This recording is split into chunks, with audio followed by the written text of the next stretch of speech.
Hi, this is A New Nigeria with Wale Oluwade.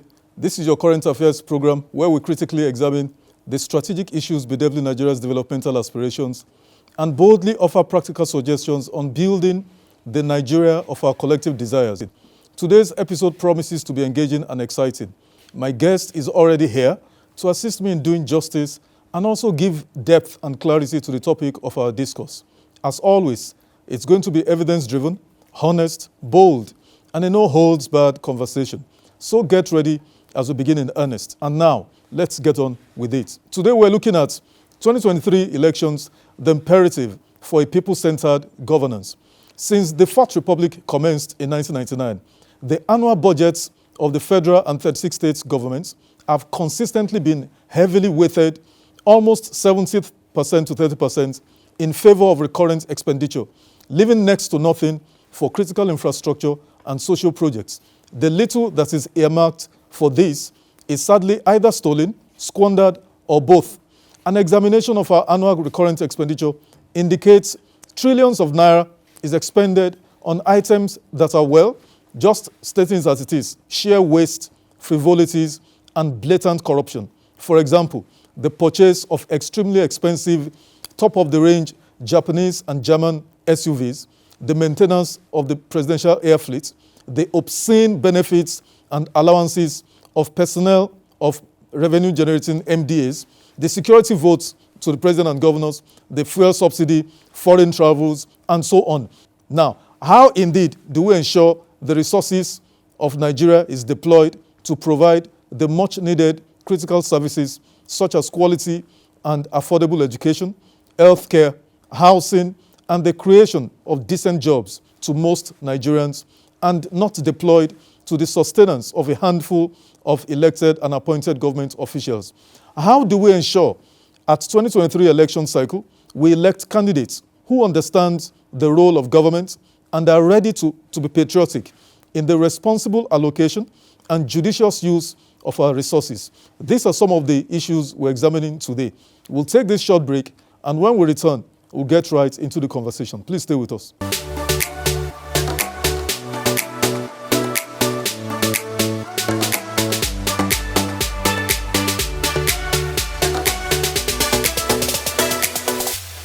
Welcome back. My guest is already here, Mr. Dahiru Majid. He's a public affairs analyst and a prominent newspaper columnist. Good afternoon, Majid. Thank you very much for having me today. You're welcome. Thank you very much. In your opinion, have the people been the centerpiece of our governance since 1999? Not exactly. Not as one would have expected, because democracy is said to be the government of the people, by the people, and for the people. Mm-hmm. And so one would have expected that democratic governance should have translated into a more inclusive, good governance system for the entirety of the Nigerian people. But nearly 24 years after Nigeria transited from military to civil democratic rule in 1999, democracy appears to have lost its virtue. Democracy in Nigeria has not been able to yield the much anticipated dividends in form of improved welfare and security for the majority of the people of Nigeria. And so people are beginning to even question the relevance of democracy in their lives. And so democracy, as we see it, is failing across the continent, particularly in West Africa, as more and more people continue to interrogate whether or not democracy can deliver on good governance. So it's becoming increasingly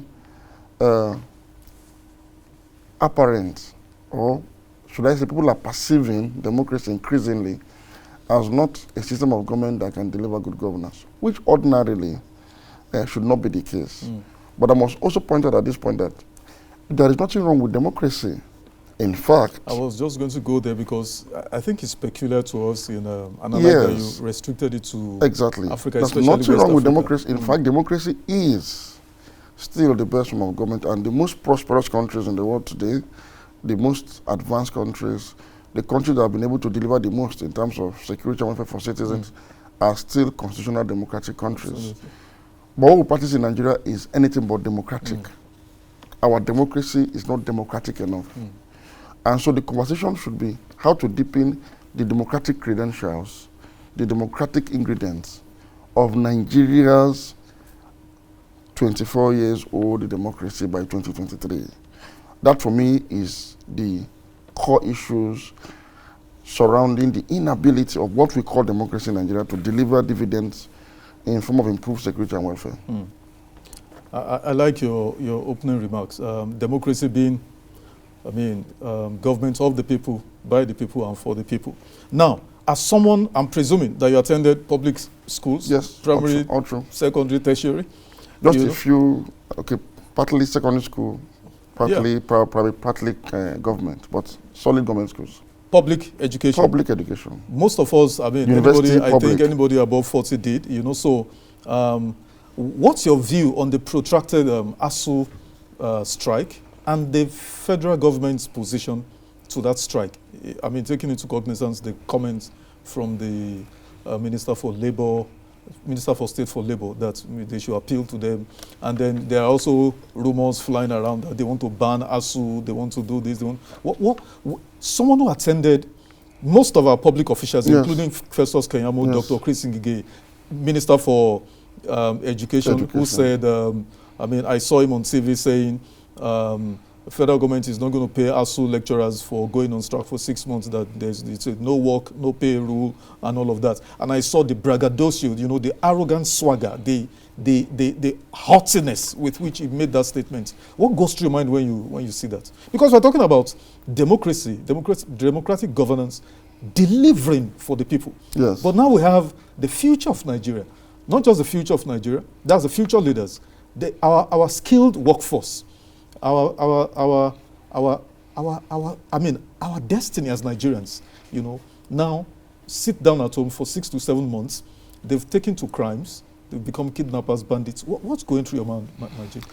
First and foremost, the primary responsibility of government, as enshrined in the Constitution, is welfare and security. Let me also say this: all over the world, the primary responsibility of any government all over the world is really welfare and security as well. So Nigeria is not even a peculiar country. The government is supposed to be fully in charge of Nigeria's security and welfare. And fundamental to achieving this security and welfare is education. Because you cannot have national development in whatever form or shape without having a skilled manpower that is economically empowered by the relevant knowledge, let me as well as, political orientation. Let me throw this right so I take it together. In the 21st century that we live, and the world is, galloping, towards, where it's AI, robotics, and genome sequencing and all of that. About 90-95% of your citizens having sufficient education. Is it possible? It's not a conversation we should be having. You can't even have citizens in the right sense of the word without them being educated first. Because how would they even know their duties and responsibilities? It's not enough to be domiciled within a space, a geographic entity, a sovereign entity. Yes.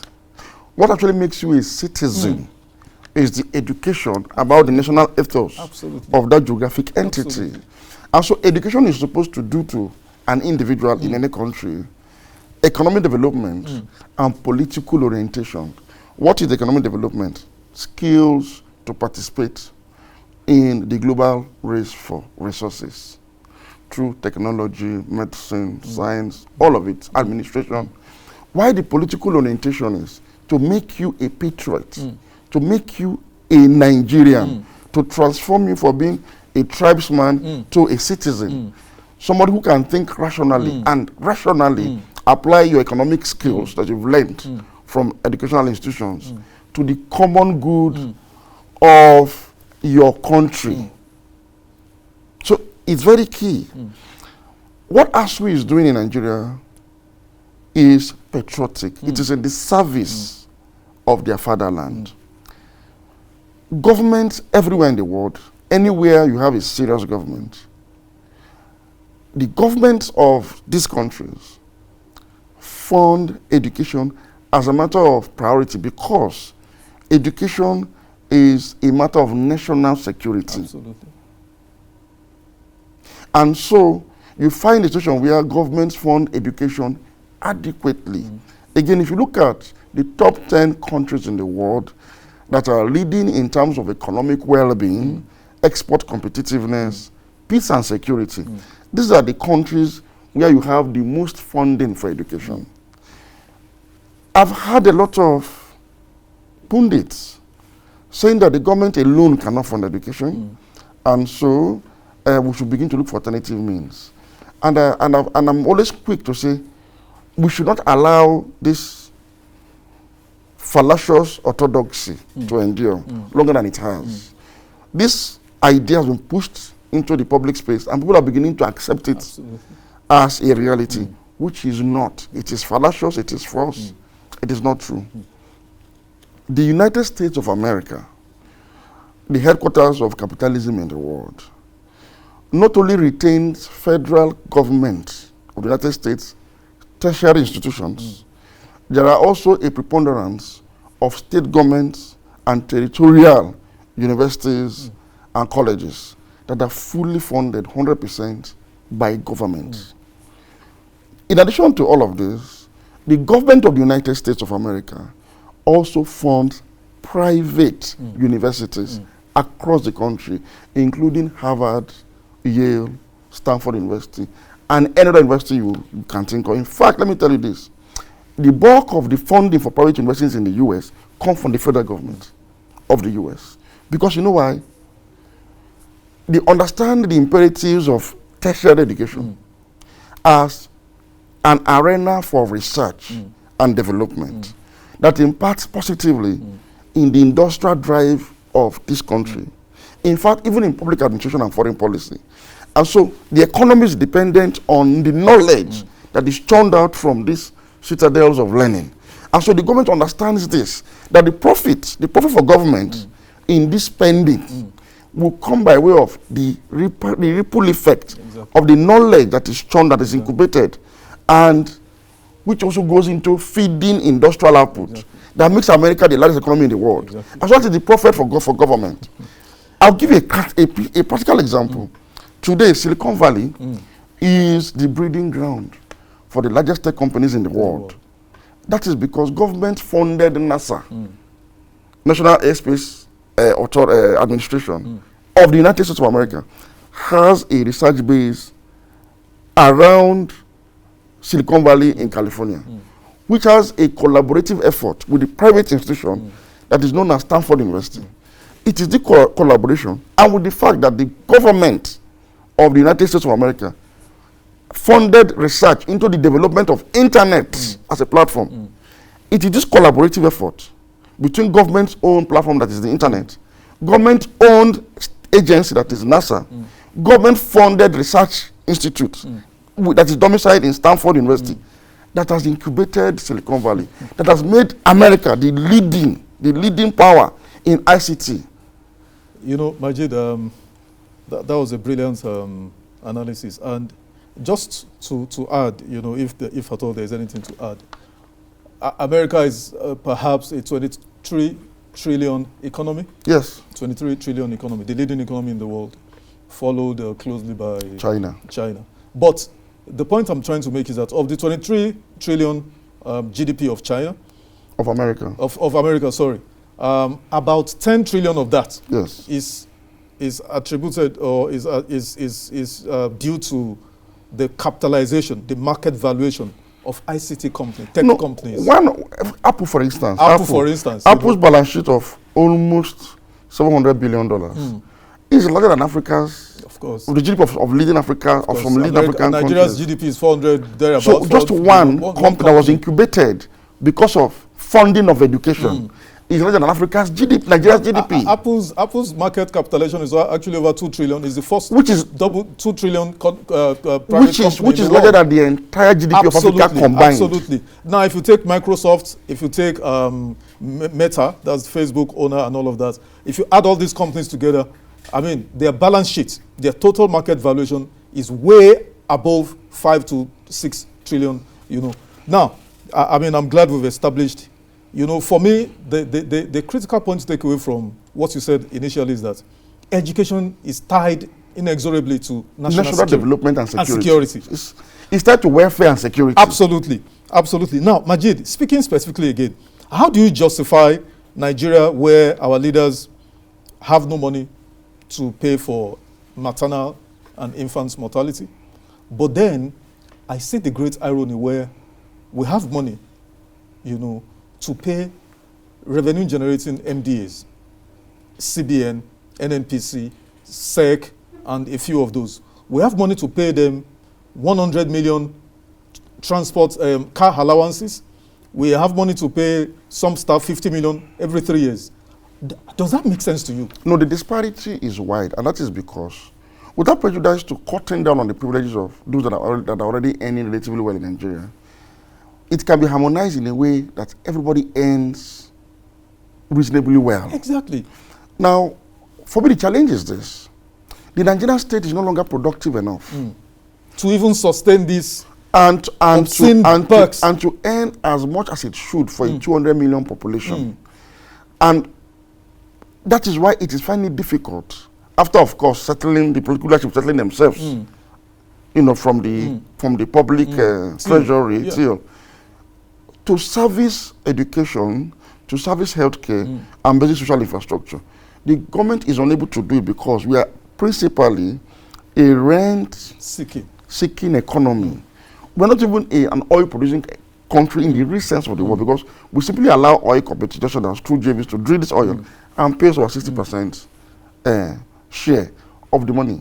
We don't even have 100% control of our oil mineral resources as a country because we are not productive. And because we're not productive, 1.2 trillion are actually asking for to revitalize all of Nigeria's universities. Becomes a big deal to the point that the Minister of Labour is now saying that Nigeria cannot borrow to revitalize universities. If you calculate 1.2, if you convert 1.2 trillion naira to dollars, it will come to something around something about it will come to about $2 billion. Now, in 2020 alone, the United States government gave about $800 million to Harvard University for research purposes. Wow. Just one university.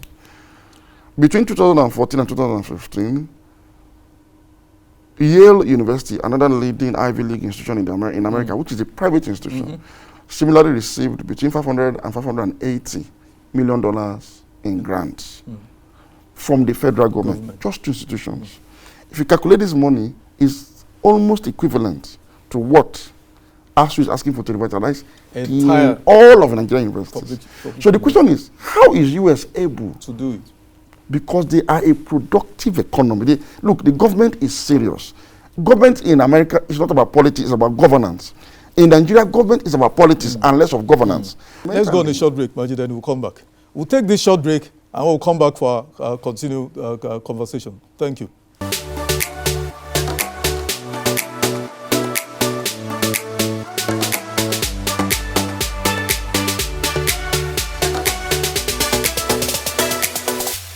Welcome back. Okay, Majid, you know, before we went on that short break, we're talking about comparing the U.S. attitude to education. Yes. Making governance a priority, and governance being about service delivery, you know, for the people in a democracy, as against what obtains here, you know. And you had said why we need to, you know, retool our democracy to become service-oriented, you know, for the most of our people. Now, as we wind down,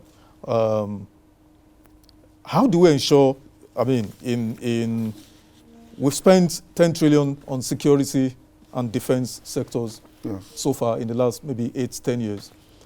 Rather than the insecurity situation abate, it's rather gotten worse. Yes. And it still boils down to the fact that governments, you know, doesn't seem to appreciate that to secure a nation, you must provide education, healthcare, jobs. You know, every month in the US and other places, every month you see a jobs report monthly jobs reports that the government, each government, thump their chest over because they understand that is the job of government, But here, it's the reverse. So the 10 trillion plus we've invested in security and defense infrastructure, weapons and stuff, it has not yielded the results. Yes.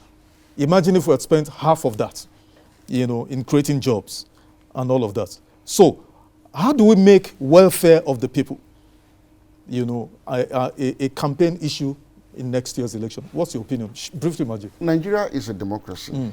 And to correct what is wrong with Nigeria will be to apply democracy in its purest form. Okay. Democracy, by its nature, does not allow for identity politics in the way and manner it is practiced in Nigeria. Identity politics is the bane of our democracy. And going into 2023, after 24 years of wallowing in the wilderness of Nigeria's brand of democracy, we're going to have a conversation around the need to mobilize Nigerians by political parties. And it's a political party responsibility as the brain box of democracy. Political parties must begin to mobilize Nigerians away from identity politics of ethnicity and religion to now begin to align their individual economic interests with their democratic choices.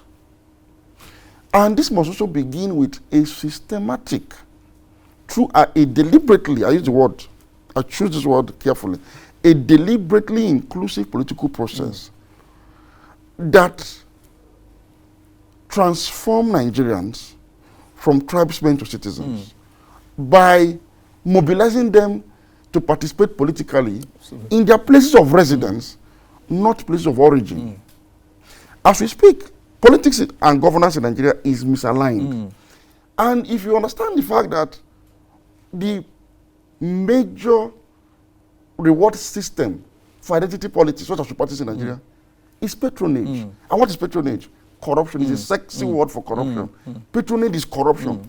And that is why, in addition to having crisis here and there and violent insurrection, when they want to solve it, the 10 trillion talked about has been used as also a patronage for those in charge of security, including appointments, contracts, and all of it. So it will not solve the problem. And we've got it to our wit's end where Nigeria is going broke, if not gone broke. Absolutely. As a country, we are no longer able to meet with the primary responsibility of governance, which is advanced warning signs of state failure. So to avert the imminent state failure, as we've seen in some other jurisdictions, this election is key. Beyond the individual candidates, having a vision for social cohesion towards national unity, we need to also begin to put the political parties on the spotlight. We need to see less of rhetoric and long ethnic and religious fault lines to begin a consensus mobilization of Nigerians around common interests, along economic, security and environmental concerns, so that any government that is bet from this process will have understood that you are voted into power not to satisfy any sectional interest, but national interest around economy, security and environmental concerns. Until this is achieved, fundamentally in the political process, we will not see the light of the day. Majid, thank you so much. Brilliant contribution as always. And I hope to see you another time. Thank you. Sir. And that's the end of the interview segment. We'll take this short break, and when I come back, I'll give my closing statements. Please stay with us.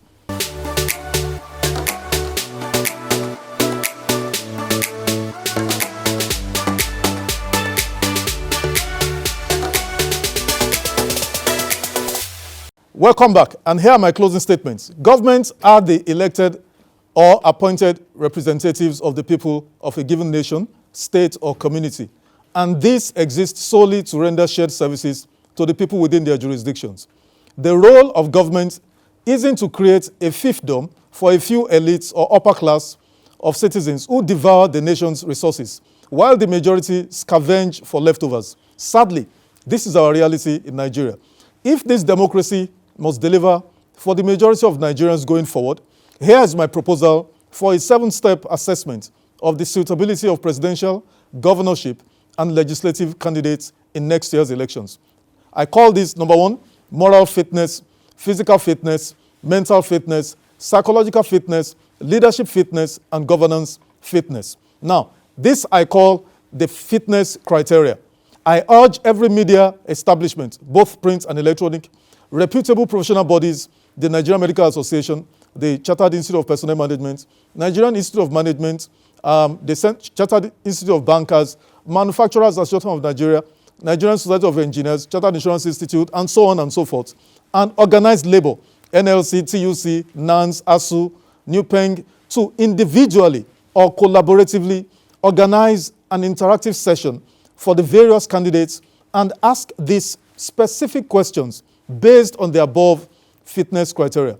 The MDA attempted one such meeting for all presidential candidates just this week, but it wasn't quite satisfactory in my view. The objective must be to ask specific questions on critical national issues, not just asking them to make bland and meaningless general speeches. For instance, on moral fitness, ask them if they will declare their assets publicly and insist that their ministers or commissioners do likewise. Will they embark on foreign healthcare while in office? Will their children attend Nigerian schools? Will they adopt a more aggressive stance in the prosecution of alleged corrupt practices? Secondly, on governance fitness, ask them, do they believe Nigeria can afford to maintain the Presidential Airfleet, or can governors continue to charter private jets? Secondly, will they patronize made in Nigerian vehicle makers, or continue to buy foreign brands? Now, how many jobs will they create monthly and annually, and in what sectors of the economy? Also, do they believe in the retention or the removal of the fuel subsidy? Also, what is their specific solution to resolving the oil and gas debacle?